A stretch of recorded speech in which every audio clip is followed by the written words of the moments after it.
ഇന്ന് വിലയിരുത്തുന്നത് കഴിഞ്ഞ 5 വർഷത്തെ ഭരണം. അതോടൊപ്പം തന്നെ നമ്മുടെ കഴിഞ്ഞ ദിവസങ്ങളിൽ പഞ്ചായത്ത് മുനിസിപ്പൽ ഇലക്ഷൻ നടന്നപ്പോൾ വളരെ മൃഗീയമായ ഭൂരിപക്ഷം കോൺഗ്രസ് ലഭിക്കാനിടയായിരുന്നു. അതുപോലെ തന്നെ BJPക്കും ശക്തമായ ഒരു തിരിച്ചുവരവുണ്ടായി. അവർ സ്കോർ ചെയ്തു. പല മുനിസിപ്പാലിറ്റികൾ, തിരുവനന്തപുരം കോർപ്പറേഷൻ, ഇതെല്ലാം ഇവർ കൈയടക്കി. അപ്പൊ ജനത്തിന്റെ ചിന്താഗതി 2026 ഏപ്രിൽ 9 തെരഞ്ഞെടുപ്പ് മെയ് 14 പെട്ടി തുറക്കുമ്പോൾ ആര് ജയിക്കും, അത് ആര് കേരളത്തിൽ ഭരണത്തിൽ വരുമെന്നുള്ളതാണ്.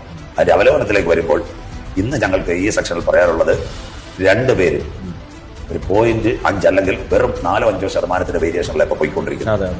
നമ്മൾ 100 അടുത്ത് കഴിഞ്ഞാൽ 40% ഇടതുപക്ഷമെങ്കിൽ 44% UDF, ഇങ്ങനൊരു പക്ഷത്തിലേക്കാണ് പോയിക്കൊണ്ടിരിക്കുന്നത്. അല്ലാതെ ഒരു മൃഗീയ ഭൂരിപക്ഷം ഇതിന് കിട്ടാൻ സാധ്യതയില്ല.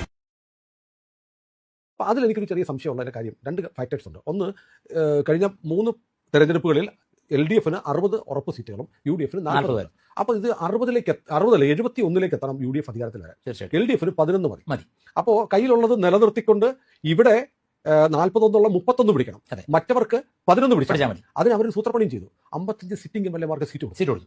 അപ്പൊ പിന്നെ 55 പേരും ജയിച്ചു വന്നാൽ പിന്നെ 6 മതി. UDFനെ സംബന്ധിച്ച് 40-ൽ നിന്ന് ചോരാതിരിക്കുകയും വേണം, 31 പിടിക്കുകയും വേണം. അത് ഒരു പ്രശ്നം. രണ്ടാമത്തെ പ്രശ്നം ഞാൻ കാണുന്നറിയോ, നമ്മൾ ഉൾപ്പെടെയുള്ള മാധ്യമങ്ങളുടെ ഒരു വലിയൊരു ക്യാമ്പയിൻ ഉണ്ടായിരുന്നു. നമ്മൾ ആളുകളോട് പറഞ്ഞു കേരളത്തിൽ വലിയൊരു ഹിന്ദു മൂവ്മെന്റ് ഉണ്ടായിട്ടുണ്ട്, അതുകൊണ്ട് ഇത്തവണ ഹിന്ദുക്കൾ BJPക്ക് വോട്ട് ചെയ്യും, നേരെ നടക്കാൻ പഠിക്കും. അങ്ങനെ വരുമ്പോൾ LDFനോടുള്ള വൈരാഗ്യം കൊണ്ട് UDFന് പോകുന്ന വോട്ടുകൾ BJPക്ക് പോകും. അതായത് LDFന്റെ വോട്ടുകൾ UDFിലേക്ക് സ്വിച്ച് ചെയ്തിട്ടില്ല. അപ്പൊ പിന്നെ എങ്ങനെ UDF ജയിക്കും? Subscribe and follow me.